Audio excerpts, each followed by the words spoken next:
আমি জন্মৰ পৰাই আমি পাই আহিছোঁ, আমি মনত পৰাৰ পৰাই পাই আহিছোঁ। এনেকেই আমাৰ গাঁৱত ল'ৰা বুঢ়া গাভৰু ছোৱালী ডেকা ল'ৰা সৰু ল'ৰা ছোৱালী সকলোৱে ওলাই আহি মানে ৰং খেলা হয় 1 তাৰিখৰ দিনা, আজিৰ তাৰিখটোত।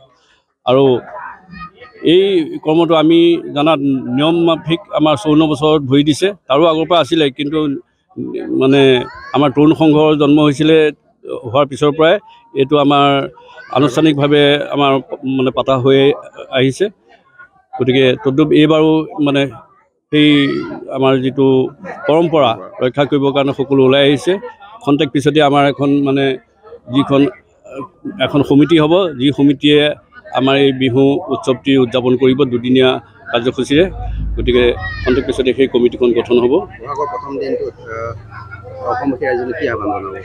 আমি সকলোলৈকে অসমবাসীলৈ আমি সকলোৱে যাতে মানে আজিৰ যিটো আমি ৰং খেলিছোঁ, ৰঙালী বিহু বুলি যিটো নেকি আমাৰ মানে ঐতিহ্য বহন কৰি আহিছে, গতিকে সকলো লোকে যে ৰঙে ৰখে ভৰি পৰক অসমবাসীৰ, তাৰ বাবে মানে মই কামনা কৰিছোঁ।